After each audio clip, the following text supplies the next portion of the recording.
आपल्या भारताचे पंतप्रधान माननीय मोदी साहेबांनी सांगितलेले आहे की सबका साथ सबका विकास या मान्यप्रमाणे या खेडेगावातील सर्वसामान्य माणसापर्यंत विकास पोहोचला पाहिजे.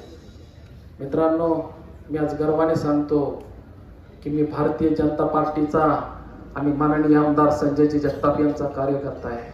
थोडीशी आठवण करून देतो मित्रांनो. कोविड काळाचे या काळामध्ये माणूस काय असतो याची जाणीव आपल्या सर्वांनाच झाली. रस्ताच काय, गावच काय, रस्त्यावरती एकही मनुष्य फिरत नव्हतं. अशामध्ये आमचे या तालुक्याचे मार्गदर्शक माननीय संजयजी जगताप वन फिरत होते आणि मला आदेश दिला की संदीप, माझ्या या तालुक्याचा, माझ्या या जनतेने मला या तालुक्यावरती संधी दिलेली आहे, मला काम करायचंय. या कोविड काळामध्ये त्यावेळेला ऑक्सिजनचा प्रचंड असा तुटवडा चालू होता.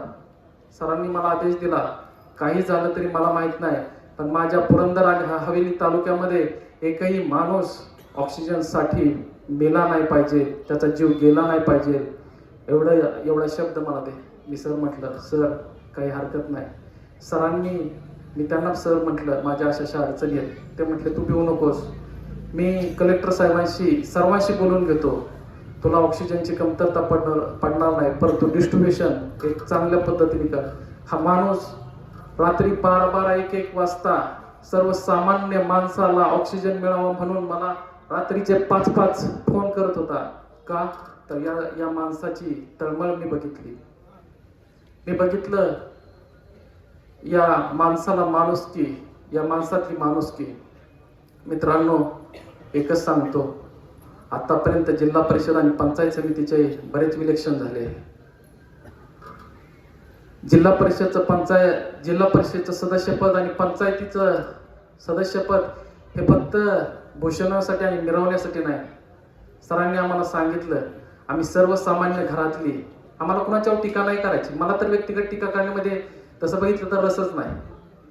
पण मला सरांनी सांगितलं, बाबा रे, आम्ही तुमच्यावरती ही जबाबदारी देतोय. या तालुक्यामध्ये 4 जिल्हा परिषद सदस्य आणि 8 पंचायत समिती सदस्य.